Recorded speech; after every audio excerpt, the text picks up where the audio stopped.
आप सभी का स्वागत है हमारे YouTube चैनल रूहानी डायरी में। अगर वीडियो अच्छा लगे तो एक लाइक जरूर करें और हमारे चैनल को भी सब्सक्राइब करें।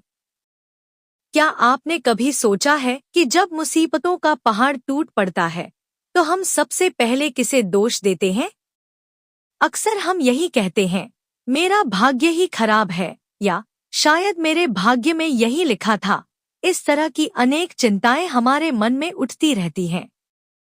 हम हमेशा सोचते रहते हैं कि हमें अच्छी नौकरी कैसे मिलेगी, हमारा जीवन साथी कौन होगा और जीवन यापन के लिए धन कहाँ से आएगा।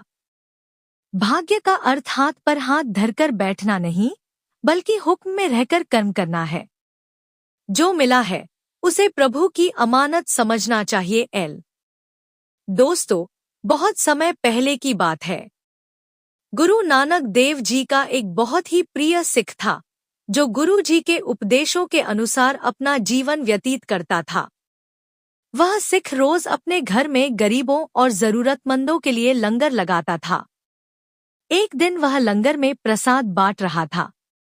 जब वह हजारों लोगों को भोजन करा रहा था, तभी उसके मन में विचार आया कि उसके कारण कितने लोगों का पेट भरता है, लोग उसे कितनी दुआएं देते होंगे। वह यही सोच ही रहा था कि एक आदमी लंगर के लिए उसके पास आया और दाल मांगी। भाई जी ने अहंकार भरे शब्दों में कहा, क्यों नहीं, तुझे दाल जरूर मिलेगी। तू मेरे राज्य में आया है, यहाँ कोई भूखा नहीं रहेगा, क्योंकि मेरे भंडार भरे हुए हैं। उसकी बातों में प्रेम कम और अहंकार अधिक था। उसे यह घमंड हो गया था कि यदि वह लोगों को भोजन न कराए तो वे भूखे मर जाएंगे। इस प्रकार उसका अहंकार दिन ब दिन बढ़ता गया। एक रात जब वह सो रहा था, तो स्वप्न में गुरु नानक देव जी प्रकट हुए और उसे अपने साथ चलने को कहा। वे उसे एक बहुत ऊंचे बर्फीले पर्वत पर ले गए, जहां ठंड के कारण उसका हाल बुरा हो गया। उसने हाथ जोड़कर कहा कि अब तो बचना मुश्किल है। गुरु जी ने कहा, चिंता मत कर, सामने की जमीन खोद। काफी मेहनत के बाद उसने एक बड़ा पत्थर हटाया। पत्थर के नीचे उसने देखा कि भयानक ठंड में भी चींटियां अनाज के दाने खा रही थी। गुरु जी ने पूछा, क्या तू इन्हें भोजन देता है? यह सुनकर वह शर्मिंदा हो गया। तभी उसकी नींद खुल गई और वह समझ गया कि पूरी सृष्टि को भोजन देने वाली शक्ति केवल परमात्मा की है। मनुष्य तो केवल एक माध्यम है। उसका अहंकार टूट गया और वह सुधर गया। इसी दौरान भाई मर्दाना जी अभी इस बात को पूरी तरह स्वीकार नहीं कर पाए थे कि सब कुछ परमात्मा के हुक्म से होता है। एक दिन गुरु नानक देव जी, भाई बाला जी और भाई मर्दाना जी एक गांव पहुंचे। गुरु जी ने कीर्तन करते हुए बताया कि मनुष्य का हंसना रोना, सुख दुख, जन्म और मृत्यु सब कुछ पहले से निर्धारित है।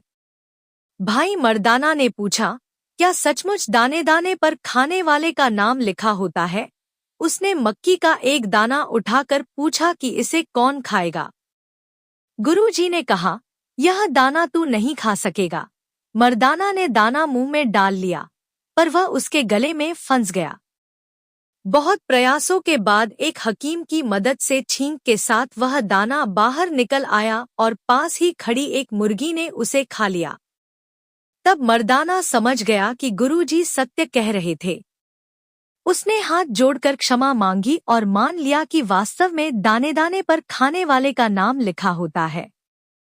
दोस्तों, जब भी हमारे जीवन में मुसीबत आती है, हम ईश्वर को दोष देने लगते हैं। हमें याद रखना चाहिए कि जो कुछ भी हो रहा है, वह ईश्वर की इच्छा और हमारे कर्मों के अनुसार हो रहा है। हमें कभी भी अहंकार नहीं करना चाहिए। यदि ईश्वर हमें कुछ देता है, तो उसमें घमंड नहीं होना चाहिए, क्योंकि करने वाला वही है, मनुष्य तो केवल साधन है। गुरु ग्रंथ साहिब की वाणी भी यही सिखाती है कि ईश्वर हर जीव की रक्षा करता है, चाहे वह पत्थर के नीचे छिपा कीड़ा हो, बर्फ के नीचे चींटी हो या जंगल का कोई प्राणी। इसलिए हमें सब कुछ ईश्वर पर छोड़ देना चाहिए। वह सब ठीक कर देगा। जब भी अवसर मिले गरीबों और जरूरतमंदों की सहायता करें और गुरु नानक देव जी के उपदेशों को हमेशा याद रखें। जो व्यक्ति अहंकार त्याग कर सेवा करता है वही वास्तव में ईश्वर के निकट होता है। हमें अपने जीवन में आई हर परिस्थिति को ईश्वर की रजा मानकर स्वीकार करना चाहिए और अपने कर्म शुद्ध रखने चाहिए। जब मनुष्य यह समझ लेता है कि देने वाला वही परमात्मा है और हम केवल एक माध्यम हैं, तब उसके भीतर का भय, अहंकार और असंतोष स्वतः समाप्त हो जाता है। इसलिए जीवन में कभी भी निराश न हो, न ही ईश्वर को दोष दें। जो कुछ भी होता है वह हमारे भले के लिए ही होता है, भले ही उस समय हमें उसका अर्थ समझ न आए। धैर्य रखें, नाम सिमरन करें और जहां संभव हो जरूरतमंदों की मदद करते रहें। यही गुरु की सच्ची शिक्षा है और यही जीवन को सार्थक बनाने का मार्ग है। ऐसी ही और प्रेरणादायक साखियां और गुरवाणी से जुड़ी कथाएं सुनते रहने के लिए रूहानी डायरी चैनल को सब्सक्राइब करना न भूलें।